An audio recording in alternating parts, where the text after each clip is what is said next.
So what I had to do in the year 2006 was adapt Argentine tango specifically for the impairments that people with Parkinson's disease have. And these include things like cadence regulation and bradykinesia and postural instability. I'm just going to talk a little bit about why tango might be good for each one.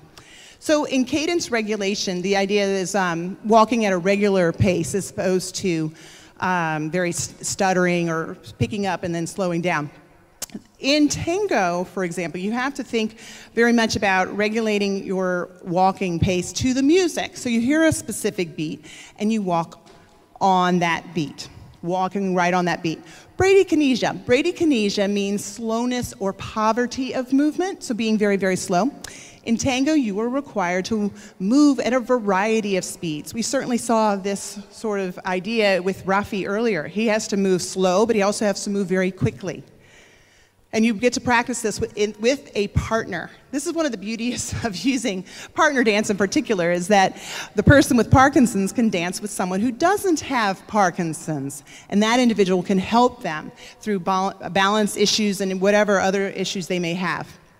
Postural instability, yes. So they might lose their balance, but with the partner there, they can practice that. Tango is a beautiful thing for including those two important factors, the idea that you lose and regain balance with every single step. You do that all the time in tango, for example.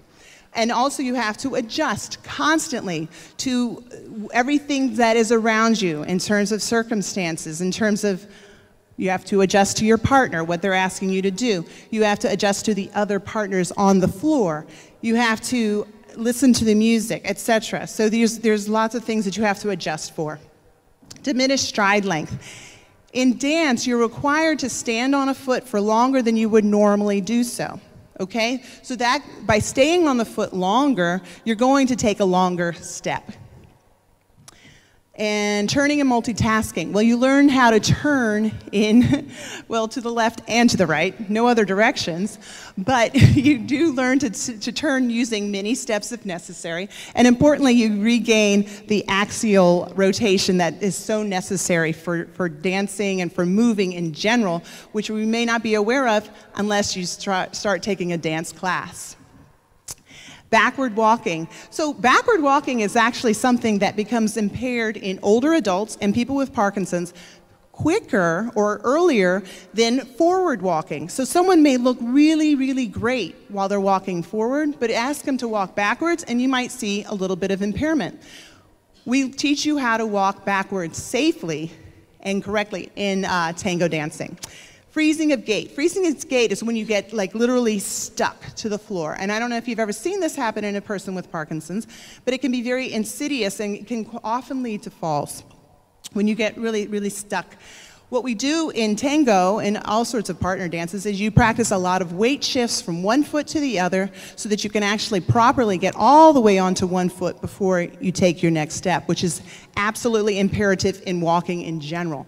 So incorporated within the tango structure are all sorts of balance exercises. Essentially, it's physical therapy just done to music and with a partner and with the sort of artistic aesthetic attached on top, which makes it more fun and probably accessible and feasible to for a lot of people.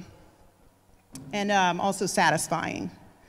So, I just want to show you some data. Data are important, as we heard this morning from Dr. Stone.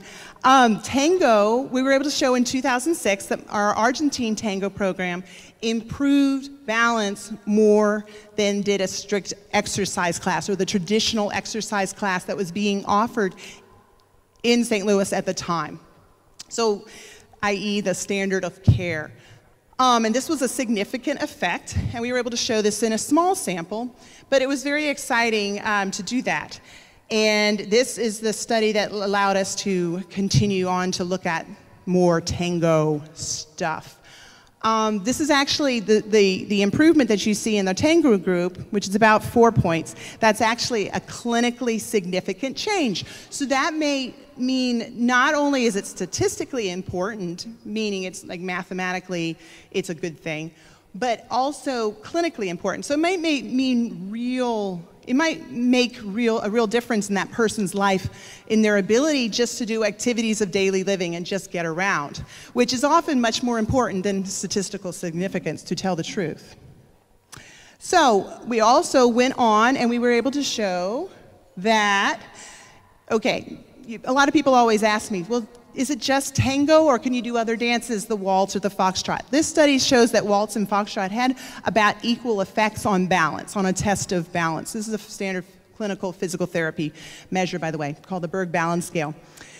And so that's great news. I see that as great news. It means you have options. So you don't have to do just tango if you hate tango. You could also do waltz or foxtrot and probably other sorts of partnered dances.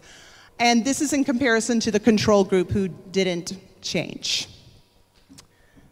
So, we were also able to look at partner dancing versus non-partner dancing. And so what we did was we had one group do a partnered tango class, the adapted Argentine tango that I developed. And then I had another class do the adapted tango but without a partner. And this was so that we could find out whether or not having a partner actually attenuated results in the sense that did the partner actually become a crutch for the patient? Yeah, so that was the idea. Did they actually become a crutch? And we were able to find out that no, they did not become a crutch. They were able to improve just as much. It didn't matter whether or not they had a partner or not. And that's especially important for people who have a bit more trouble, who actually need a partner, who actually have stages 3 or 4 or 5, higher stages of Parkinson's, but they still need, therapies. And this study actually showed that we did tango again, and it actually improved disease severity. So when you have Parkinson's, you go to the doctor and they give you a test called the Unified Parkinson's Disease Rating Scale, and they'll tell you basically a number that's associated with your disease severity, the amount of disease you have at that time. And through this study, we were able to show that tango actually improved the disease severity, and the patients were able to maintain that improvement 3 months after they finished the treatment. And these were all controlled studies. And the interesting thing is that now we're starting to look at cognition as well. The field of physical therapy is not only looking at motor stuff, but also cognition. And importantly, we're also able to show that participating in the tango led to improvements in spatial cognition in particular. And I think I've been given the 5 minutes, yes? All right, so I'm just going to finish up, I suppose. So what we were able to do is show that Parkinson's adapted tango is a novel, patient-friendly motor rehabilitation. We were able to improve balance more than traditional exercise, and it was as good as a ballroom dance. It improved mobility and quality of life, and then participants were able to enjoy the classes, and importantly, they were compliant. So we have a therapy that people actually will come to. And that's actually, I'll just finish on that note. It is super, super important that you have a therapy that people actually want to do, because it's an ongoing process.